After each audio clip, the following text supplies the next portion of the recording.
disampaikan oleh Yang Berhormat Datuk Seri Azmin Adi, Menteri Kanan MITI, dan juga Yang Berhormat Datuk Seri Ismail Sabri, Menteri Hal Ehwal Keselamatan kita. Salah satu sektor yang dibenarkan untuk beroperasi yang dalam sektor ekonomi ini bermula 13 April 2020 ini ialah sektor pembinaan. Jadi sebagai latar belakang, sektor pembinaan merupakan antara sektor ekonomi yang kritikal kepada pembangunan ekonomi negara kita. Setiap tahun secara puratanya kerja-kerja pembinaan dilaksanakan bernilai 140 bilion ringgit. Selain industri pembinaan, kita juga mempunyai dalam industri pembinaan ini multiplier effect, iaitu ia boleh memberi kesan gandaan kepada perkembangan sektor lain, khususnya sektor pembuatan, sektor pengangkutan dan juga sektor kewangan. Oleh itulah penangguhan aktiviti-aktiviti pembinaan ini sudah pasti akan memberi kesan bukan sahaja pada ekonomi negara, tapi sudah pasti dalam konteks pekerjaan dan sebagainya. Oleh itulah saya kira keputusan telah dibuat untuk membenarkan sektor pembinaan ini dijalankan dalam waktu MCO ini. Jadi namun itu kita Kementerian Kerja Raya sedar bahawa dalam kita memberi keputusan ini banyak perbincangan dilaksanakan. Berminggu-minggu kita bincang sebab kita menyeimbangkan antara kehidupan ataupun keselamatan kesihatan rakyat kita dan pada masa yang sama tentang kehidupan rakyat, iaitu untuk imbangi antara life dan livelihood. Sebab itulah kita tahu dalam keadaan sebegini kita kena wujudkan SOP supaya kita dapat menangani risiko daripada penularan COVID-19 ini. Sebab itulah hari ini kita nak mengatakan bahawa kita telah pun membangunkan SOP tertentu, iaitu SOP asasnya yang telah dibangunkan oleh MITI, dan SOP berhubung kait dengan sektor pembinaan dibangunkan oleh CIDB. Dalam SOP kita ini ada beberapa perkara yang kita lihat. Pertama ialah dalam tapak pembinaan itu sendiri. Yang kedua, pergerakan pekerja.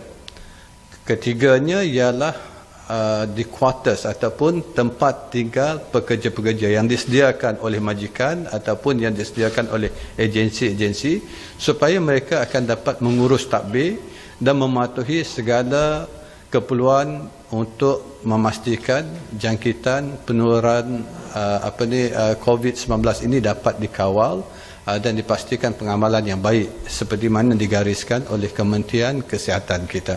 Dan kita bekerjasama erat dengan MITI, Kementerian Kesihatan, KDN dan pelbagai agensi lain termasuklah Kementerian Sumber Manusia berhubung kait dengan perkara ini. Jadi untuk itulah kalau kita lihat apa yang kita laksanakan, bukan semua kerja-kerja pembinaan dibenarkan. Hanya beberapa sektor tertentu saja dibenarkan supaya kita dapat imbangi untuk boleh laksanakan beberapa kerja tertentu tapi bukan keseluruhan kerja. Misalnya dalam konteks sektor pembinaan ini, apa yang dibenarkan ialah pertama sekali kerja-kerja yang melibatkan tidak ramai pekerja. Contohnya ialah yang IBS score 70 ke atas. Ini maknanya tak ramai pekerja sebab ia banyak dibuat di kilang-kilang dan dipasang saja di tapak binaan. Kedua ialah kerja-kerja yang dah mencapai 90%. Maknanya kerja tinggal 10% lagi nak disiapkan. Jadi ini pun tidak melibatkan ramai pekerja. Seterusnya ialah kerja yang dilaksanakan oleh G1 dan G2, iaitu syarikat-syarikat kecil, kerja-kerja yang kecil. Ini dibenarkan. Juga kerja-kerja yang kritikal. Makna kerja kritikal ni kalau tak dilaksanakan boleh mendedahkan bahaya kepada orang ramai dari segi keselamatan diri, nyawa dan juga kesihatan, konteks kesihatan. Ini termasuklah penyelenggaraan bangunan dan membersihkan kawasan-kawasan pembinaan supaya nyamuk Aedes tidak membiak ataupun haiwan-haiwan lain boleh mengancam kehidupan kita. Dan seterusnya ialah juga kita membenarkan profesional untuk terlibat bersama, sebab kalau projek berjalan tapi profesional tidak bekerja, ianya tidak dapat menyempurnakan projek. Dan seterusnya iaitu bahan-bahan. Ini iaitu apa saja aktiviti yang melibatkan construction, pembinaan, yang memprovidekan services, termasuklah bahan binaan dan sebagainya. Ini perlu diberi supaya ianya dapat melaksanakan kerja-kerja pembinaan itu dijalankan. Dan untuk SOP ini yang saya katakan tadi, SOP utamanya lah MITI, yang mana permohonan mesti dibuat kepada MITI secara online, yang akan memproseskan permohonan dan akan dihantar pada CIDB untuk verify, kemudian diluluskan. Manakala yang tidak diluluskan, ada prosedur, mereka boleh merayu dan sebagainya. Manakala siapa yang meluluskan, yang dah memohon itu, dia mesti mematuhi segala SOP dan garis panduan yang telah dibangunkan oleh CIDB yang saya katakan tadi. Benda ini boleh di-download secara online. Untuk SOP CIDB boleh di-download daripada www.cidb.gov.my. Ini boleh di-download lah segala SOP dan garis panduan termaktub dalam perkara itu. Jadi ada yang saya katakan tadi, SOP yang kita wujudkan, pertama sekali ialah SOP di tapak pembinaan dan pergerakan pekerja. Kedua ialah di quarters ataupun kediaman pekerja. Dan ketiga ialah berhubung kait dengan pemantauan dan penguatkuasaan yang melibatkan pelbagai agensi. Agensi-agensi yang terlibat dalam pemantauan, selain daripada CIDB, kita juga melibatkan KPKT melalui local authorities, iaitu local authorities, dan kita juga melibatkan Kementerian Sumber Manusia melalui Department of Safety and Health, dan juga DID dan JKR. Untuk makluman, JKR saja dah kita turunkan kuasa daripada Kementerian Kesihatan lebih kurang 8,000 JKR, pegawai-pegawai JKR yang akan terlibat dalam pemantauan dan juga penguatkuasaan. Sebab itu saya nak ingatkan, khususnya para kontraktor dan yang terlibat dalam sektor pembinaan, pastikan pertama sekali mesti mohon kepada MITI. Bila dah dapat kelulusan, patuhi segala SOP. Dan SOP ini kalau tidak dipatuhi, maka monitoring oleh CIDB dan semua agensi berkaitan, kalau didapati yang diluluskan tidak mematuhi SOP, kita akan ambil tindakan tegas. Tindakan yang boleh diambil, pertama, pelanggaran kepada Akta 342, iaitu yang dikeluarkan oleh Kementerian Kesihatan. Kedua ialah boleh juga diambil tindakan di bawah CIDB untuk di blacklist sebab melanggar syarat-syarat yang telah diluluskan. Malahan local authorities melalui KPKT boleh mengambil tindakan juga di bawah skala rang undang-undang di bawah local authorities ataupun what do you call local authorities ni, pihak berkuasa tempatan. Jadi mereka boleh mengambil tindakan juga kalau tidak mematuhi ataupun melanggar syarat-syarat ini. Sebab kena ingat ya, kita semua dalam sektor pembinaan, kontraktor, pekerja yang provide service, kita bekerja bukan dalam keadaan biasa. Kita bekerja dalam keadaan PKP, iaitu kita nak menyekat juga penularan COVID-19. Sebab itu peraturan yang ketat ini dikenakan supaya dalam kita membuat pekerjaan, kita tidak akan menyebabkan berlakunya lagi COVID-19 ini merebak. Jadi ini yang sebab itu kawalan yang ketat dikenakan. Yang kedua, tanggungjawab yang diberikan kepada pegawai-pegawai penguatkuasa yang mengawal selia ini ialah untuk monitor juga, memastikan syarikat yang membuat kerja tanpa kelulusan, mereka juga akan diambil tindakan yang ketat. Termasuklah akan di blacklist daripada senarai sebagai kontraktor di bawah CIDB dan juga boleh diambil tindakan di bawah Akta 342, termasuklah didakwa di mahkamah dan akan diambil tindakan tegas. Itu yang saya ingatkan. Oleh itu saya mengharapkan dalam kelonggaran untuk menjalankan kerja-kerja pembinaan ini, pastikan pematuhan kepada SOP yang ditetapkan supaya kita dapat menjaga di antara ekonomi dan yang lebih penting ialah menjaga kesihatan dan keselamatan rakyat kita dalam konteks kehidupan. Jadi itu, terima kasih kepada semua, khusus rakan-rakan media tu bersama hari ini. Kalau ada soalan, saya bersedia untuk menjawab. Datuk Seri, saya Anis pada bernama. Setakat ini berapa jumlah permohonan projek pembinaan dan berapa yang telah diluluskan setakat ini? Keseluruhan permohonan setakat ini ialah lebih 19,000 permohonan. Bila saya katakan permohonan, semua dalam konteks syarikat pembinaan, the professionals dan juga yang provide services berhubung kait dengan syarikat pembinaan. Dan yang kita luluskan setakat ini daripada 19,000, hanya 1,856 diluluskan. Dan yang tidak diluluskan 7,000 lebih. Ada 8,000 lagi dalam proses, masih diproses lah untuk penilaian sama ada mereka memenuhi syarat ataupun kriteria yang ditetapkan. Datuk Mohan daripada RTM. Untuk sektor pembinaan, kerja-kerja boleh diteruskan bagi pembinaan yang dah ada tahap 90% seperti mana Datuk telah sebut tadi. Jadi bagaimana dengan kerja pembinaan yang belum capai 90% tetapi ada deadline untuk siapkan bangunan disebabkan termeterai dalam kontrak, dan apakah syarikat terbabit boleh membuat permohonan khas sebab kes-kes macam ni ada implikasi lain seperti tindakan saman? Perkara ini memang dibincangkan dalam konteks kerajaan sekarang ni. Kita dah mewujudkan kluster. Dan salah satu kluster yang diwujudkan ialah kluster infra yang di mana saya sendiri mengetuai kluster ini. Dan sudah pasti yang salah satu ahlinya ialah Kementerian Perumahan dan Kerajaan Tempatan. Dan ini ada hubung kait dengan yang disoalkan tadi. Banyak kontrak dah disign. Bila kita sign kontrak, termasuklah bila kita beli rumah, bila orang buat bangunan dan sebagainya, ada tempoh siap.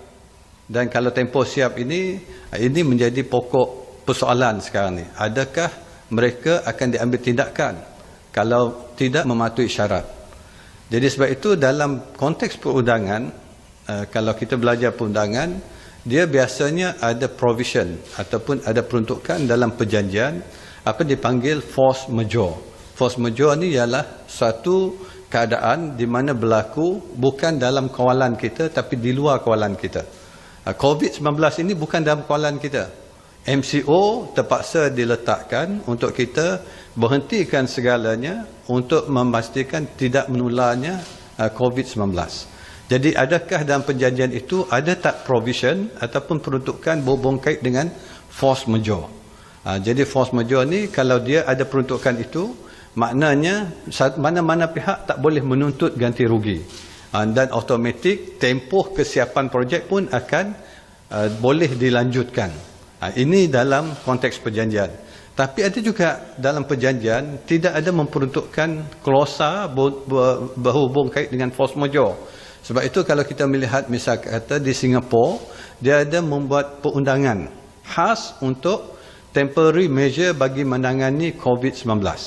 Dan insya-Allah kita dah pun berbincang di kabinet dan juga dalam kluster kita, salah satu mungkin yang akan dibentangkan di parlimen ialah peruntukan undang-undang untuk memperkenalkan temporary measure bagaimana kita dapat tangani berhubung kait dengan persoalan perundangan ini. Sama ada pihak boleh menuntut ataupun adakah automatic extension akan diberikan kepada mereka yang tidak dapat melunaskan tanggungjawab mereka di bawah perjanjian. Ini memang dituntut oleh persatuan perumahan sekalipun yang developers, housing developers memang menuntut untuk melihat pada perkara ini sebab kebanyakan perjanjian mereka tidak mengandungi peruntukan force majeure ini. Jadi insya-Allah kita akan mencari jalan untuk memastikan semua pihak apa dikatakan tidak semuanya rugi dan tidak semuanya menang. Win-win untuk semua pihak dalam keadaan benda yang tidak dapat diramal dan dikawal oleh kita berhubung kait dengan COVID-19 ini. Datuk Seri, saya Nadia daripada Bernama. Antara 1,700 lebih projek pembinaan yang dibenarkan, yang diluluskan, adakah projek multi-billion ringgit seperti ECRL, HSR dan NFCP antara yang diluluskan? Sebenarnya kita bergantung dengan permohonan. Setakat ini saya kira ECRL sekalipun belum ada keputusan di pihak kerajaan sama ada akan diteruskan. Kalau kita ingat dulu perundingan dengan Singapura, ianya belum dapat dimuktamadkan tapi ditangguhkan. Jadi sudah pasti bila ini belum dapat dimuktamadkan, tiadalah permohonan berhubung kait dengan perkara tersebut. Tapi dalam konteks MRT, mereka sudah mohon tapi belum diberi kelulusan sebab masih dalam penilaian CIDB. Jadi kita bila ada saja permohonan, kita akan nilaikan sama ada ianya dapat memenuhi prasyarat yang kita letakkan untuk fasa yang awal ini. Tapi yang saya katakan tadi, ramai yang memohon, 19,000 lebih. Yang diluluskan hanya 1,000 lebih. 7,000 lebih tidak diluluskan. Mengapa tidak diluluskan? Pertama sekali, mereka tidak memberi maklumat berhubungan projek yang ada. Dia ada syarikat, tapi bila dia mohon, dia tak nyatakan projek apa dia nak buat. Kedua, dia tidak melengkapkan dari segi pekerja-pekerja yang akan bekerja, jumlah pekerja dan sebagainya, mana tak lengkap lah. Ada juga yang memohon tapi syarikat itu tidak berdaftar pun dengan CIDB. Ini dah satu kesalahan besar. Jadi ini yang kita lihat keseluruhannya lah. Termasuklah banyak lagi saya terima telefon pun ada pihak-pihak yang mohon, kata boleh tak mereka laksanakan banyak lagi projek, tapi saya kata kita kena patuhi segala proses dan kriteria ditetapkan. Okey. Ya, Assalamualaikum Datuk Seri. Saya Nur Hayati daripada Bernama. Tadi Datuk Seri ada cakap dah diluluskan sebanyak 1,856. Okey, selepas ini diorang akan beroperasi dan nak tahu daripada pihak kementerian adakah akan ada pemantauan lah, sebab kita tahu nanti akan ada pekerja asing. So mungkin akan bekerjasama dengan KKM atau Kementerian Sumber Manusia. Terima kasih. Persoalan ini memang kita memang dah wujudkan badan pemantau dan juga penguatkuasaan, iaitu terdiri pada CIDB, JKR, DOSH, Department of Safety and Health.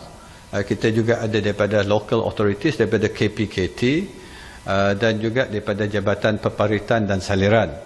Dan semua ini kita gabungkan, dan mereka ini akan menjadi pemantau. Tapi yang lebih penting, kita juga minta orang ramai, siapa-siapa boleh membuat terus aduan kalau ada mensyaki mereka tidak mematuhi SOP ataupun berjalan tanpa ada kelulusan. Mereka boleh sebenarnya membuat aduan di hotline CIDB ataupun Kementerian Kerja Raya yang kita wujudkan. Dan untuk memantau ini sebenarnya kita akan bekerjasama juga dengan polis, berhubung kait dengan perkara pekerja-pekerja khususnya, dan apatah lagi disebutkan tadi ada pekerja-pekerja asing.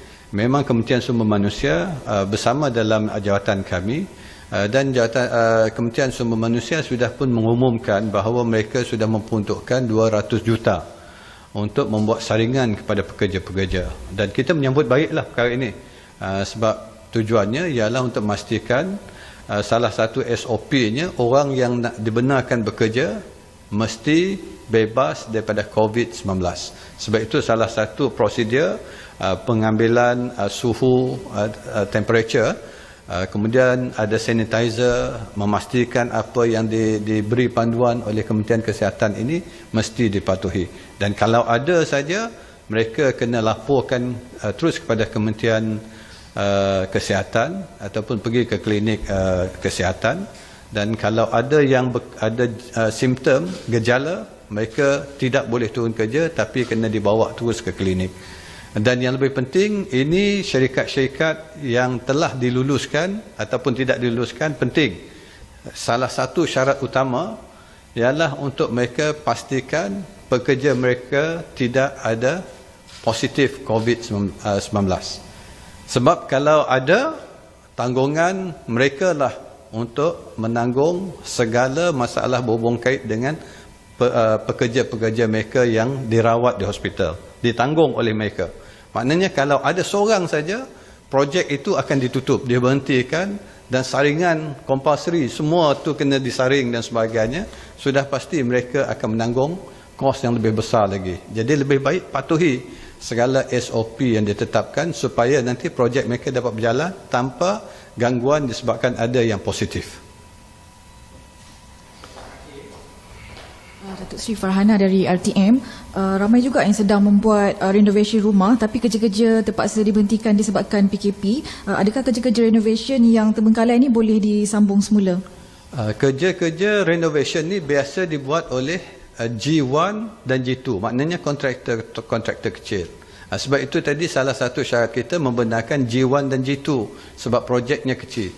Tapi yang lebih penting ialah sebelum mereka menyambung kerja, mereka mesti mohon kepada MITI dulu. buat permohonan, diluluskan, bolehlah sambung kerja kalau diluluskan. Tapi dengan syarat patuhi juga SOP yang ditetapkan. Ya. Okay. Terima kasih banyak-banyak. Semoga dengan ada ini kita dapat imbangi di antara kehidupan kita dan yang pasti untuk memastikan penularan COVID-19 ini dapat dibendung. Terima kasih kepada semua.